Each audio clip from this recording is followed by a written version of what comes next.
Generation of computer. आज हम लोग जानेंगे कि कंप्यूटर में कितने पीढ़ी है। तो ये लंबा टॉपिक है, थोड़ा समय लगेगा, हम लोग धीरे धीरे इसको कवर कर लेंगे। ठीक है, ये है मेरा generation of computer. Generation of computer क्यों बनाया गया? तो जनरेशन ऑफ कंप्यूटर जो है इसलिए बनाया गया है कि अब जो है कि ये बहुत बड़ा फील्ड है कंप्यूटर। कंप्यूटर इतना बड़ा फील्ड है कोई जान नहीं रहा है कितना जो है कि इसका सीमा है, अनलिमिटेड है, जिसमें हमेशा कुछ ना कुछ नया नया परिवर्तन होते रहता है। तो एक आंकड़ा लेकर के कि हाँ भाई मुख्य रूप से कंप्यूटर में क्या अपडेट आया, जब अपडेट आया तो भाई कौन सा बढ़िया अपडेट रहा, उस सब को लेकर के एक जनरेशन तैयार किया गया जो काफी अच्छा लगता है और देखने में भी पढ़ने में भी अच्छा और समझ में भी आता है। तो अब हम लोग देखते हैं, और गांव में हम लोग का भी जो है कि एक आदमी को पीढ़ी होता है। हाँ, तो बाबा का पापा का नाम ये सब हम लोग जानते हैं, तो पापा है, बाबा है, दादा के बारे में पता नहीं चलता, लेकिन हम लोग का ये सिलेबस है, पढ़ना पड़ता है कि हाँ क्या है नहीं है। जब ये नहीं पढ़ेंगे तो हम लोग को जानना, लेकिन उसमें आवश्यकता नहीं, थोड़ा बहुत शादी उदी में जरूरत पड़ा तो जो है कि बाबा का नाम जो है कि बाबा का नाम थोड़ा लोग पूछ लेता है। अब तो वो भी धीरे धीरे समाप्त होगा, बायोडाटा आ गया है, देख लीजिए, फैमिली डिटेल ये है, ये प्रोफेशन है, उनका ये काम है, पैसा है, पसंद है तो शादी करे, नहीं तो बस। तो जनरेशन वो अलग मायने रखता है, लेकिन अब ये जनरेशन अब हम लोग देखेंगे कि क्या है नहीं है। तो सबसे पहला देखते हैं कि जनरेशन, पहला कॉलम क्या है जनरेशन का, उसके बाद ईयर। तो जनरेशन है तो कौन सा पीढ़ी है ये देखेंगे, इधर में साल है तो इसमें कितना साल से कितना साल के लेकर के बनाया गया, मतलब इसका एक लंबा ड्यूरेशन है और एक समय को निर्धारित किया गया कि हाँ भाई 10 साल 5 साल 2 साल इतना कितना साल लिया गया, तो इस साल को लेकर के हम लोग इसमें बनाए। आगे देखते हैं तो इसमें स्विच डिवाइस है, इस जनरेशन मतलब कहने का कि कौन सा डिवाइस यूज हुआ, ये इसमें हम लोग देखेंगे कि किस जनरेशन में कौन सा डिवाइस यूज हुआ है।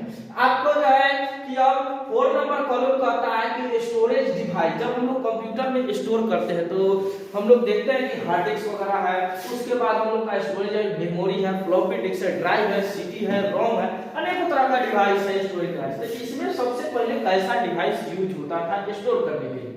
आगे है कि स्पीड, तो अब उस कंप्यूटर का कितना स्पीड था, वो कितने स्पीड से काम करता था। आज जो है कि बहुत फास्ट कंप्यूटर काम करता है, कोई भी रिजल्ट लेता है तो एकदम तेजी से भी ले लेता है, लेकिन पहले आदमी बैठ करके इंतजार करता था, सोचता था कि भाई कंप्यूटर सही दे रहा है कि नहीं, थोड़ा सा समय लेता था।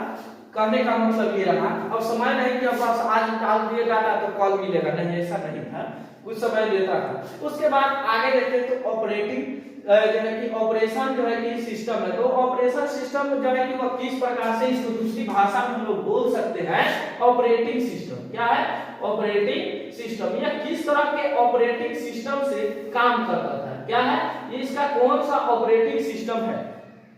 जैसे आज हम लोग जो है कि विंडोज जो है कि ऑपरेटिंग सिस्टम यूज करते हैं, बहुत सारे लोग है लिनक्स है, इस तरह से बहुतों सारे मार्केट में पड़े हुए हैं जो ऑपरेटिंग सिस्टम बनाया गया, तो उस समय कौन सा ऑपरेटिंग सिस्टम यूज हो रहा था, किसमें तो किस जनरेशन, ये देखेंगे। उसके बाद हम लोग देखते हैं कि इसमें लैंग्वेज जो है कंप्यूटर की कौन सा लैंग्वेज को समझता था, कैसा लैंग्वेज है, low level, high level, assembly, इस तरह के लैंग्वेज बहुत सारे थे।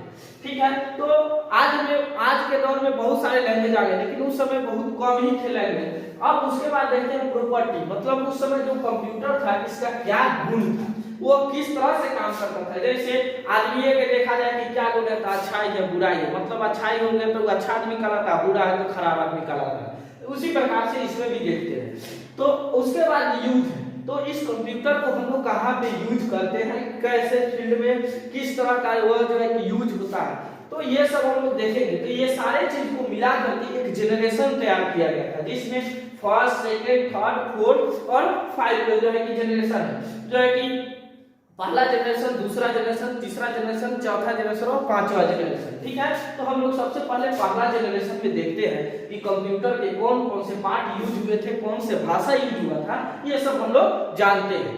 तो देखिए जनरेशन है तो फर्स्ट जनरेशन है, फर्स्ट जनरेशन है इसमें जो है कि रखा गया है कब से कब तक का समय, तो 1940 से लेकर के 1956 तक के समय को रखा गया है। कब से कब तक, तो 40 से लेकर के 56 तक।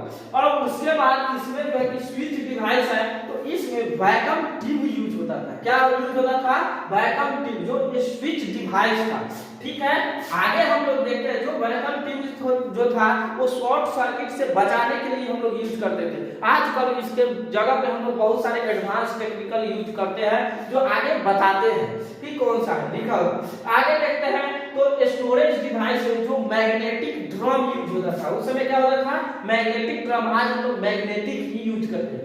आगे देखते हैं उसके बाद इसका स्पीड था 333, तो 333 माइक्रो सेकेंड जो है कि उस समय कंप्यूटर का स्पीड था, वो उतना ही स्पीड में वो काम करता था। ठीक है, आज और वो जो है कि ऑपरेटिंग सिस्टम जो उस समय यूज होता था वह बैच ऑपरेटिंग सिस्टम यूज होता था। कौन सा ऑपरेटिंग सिस्टम? तो बैच ऑपरेटिंग सिस्टम यूज होता था और इसी के माध्यम से वो काम करता था। आज हम लोग देखते हैं विंडोज है, बहुत सारा है, विंडोज है, एक्सपी है, लिनक्स जो है कि। उसके बाद आगे देखते हैं तो लैंग्वेज है, तो उस समय कंप्यूटर कौन सा लैंग्वेज को जो है कि सिलेक्ट करता था, तो वह लैंग्वेज जो है कि मशीन लैंग्वेज कहलाता था। कौन सा? Machine language. और मशीन लैंग्वेज हम लोग को पता है कि कौन सा लैंग्वेज होता है, तो 0 और 1, इसको बाइनरी नंबर भी बोलते हैं। इसी को जो है कि मशीन लैंग्वेज ही बाइनरी नंबर कहलाता है। 0 और 1 पे ही समझ में आता था कंप्यूटर को। आज भी वही चीज है, 0 और 1, लेकिन इसी को एडवांस रूप में रूपांतरण कर दिया गया है। ठीक है, फिर आगे देखते हैं तो इसका प्रॉपर्टी क्या है, गुण क्या है, मतलब कंप्यूटर कैसे काम करता था। तो याद रखा कि स्लो इनपुट करता था और स्लो आउटपुट भी करता था, मतलब धीरे धीरे लेता भी था और धीरे धीरे देता भी था। आज के मुकाबले पहले स्लो काम करते थे कंप्यूटर। ठीक है, आगे देखते हैं इसका यूज हम लोग किस क्षेत्र में करते हैं, तो in scientific and general business. इसका उपयोग जो है कि साइंटिफिक के क्षेत्र में और जनरल बिजनेस, यानी सामान्य रूप से बिजनेस जो करते हैं उसमें यूज करते थे।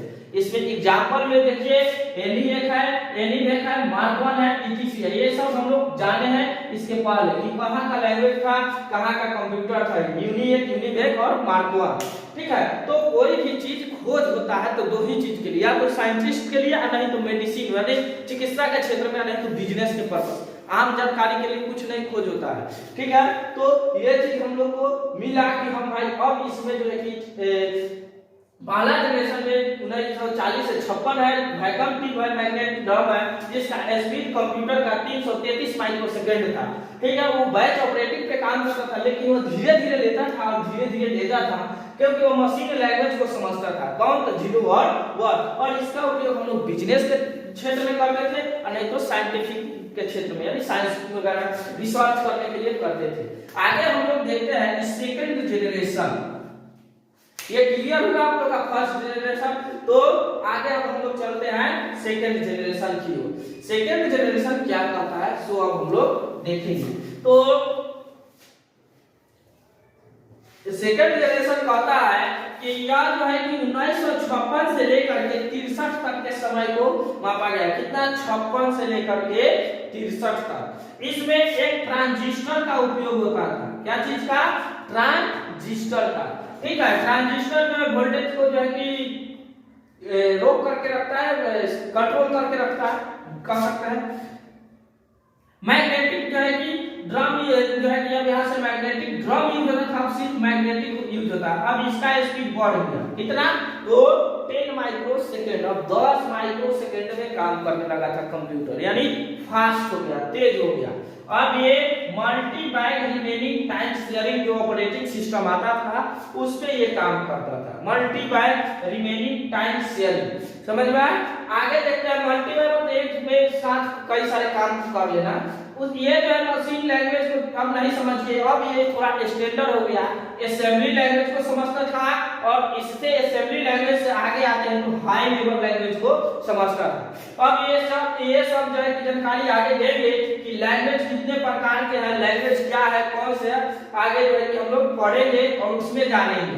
तब तक इतना ही अभी समझिए कि असेंबली लैंग्वेज और हाई लेवल लैंग्वेज में जो है कि कंप्यूटर अब काम करने लगा था, मतलब ये मशीन लैंग्वेज से थोड़ा आगे बढ़ चुका था। आगे है use transistor size and heat reduce fast and reliable.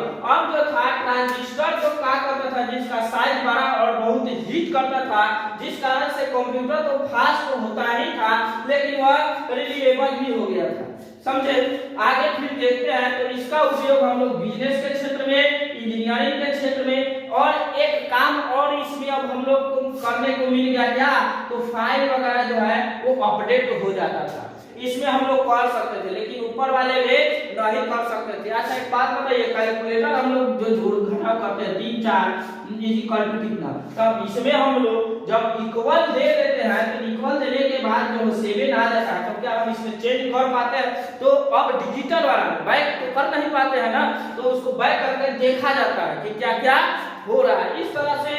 तो अब जो है कि इसमें जो है क्या हो गया कि हम इसको सेव नहीं ना कर सकते हैं, कहीं स्टोर सेव नहीं कर पाते थे, तो इसीलिए जो है कि अब इसमें क्या हो गया कि फाइल अपडेट होने लगा। तो हम लोग समझे बहुत अच्छे तरह से कि नहीं कि फर्स्ट जनरेशन और सेकेंड जनरेशन ये क्लियर हो गया, और इसके बाद हम लोग फिर जो है कि आगे देखेंगे कि क्या है नहीं, अब तीसरा जनरेशन इसके बाद हम लोग को देखना है, और इसी तरह से हम लोग धीरे धीरे स्टेप बाय स्टेप करके कंप्यूटर के बारे में जानकारी प्राप्त करते जाएंगे, और एक अच्छा एक दिन जो है कि कंप्यूटर ऑपरेटर बन जाएंगे।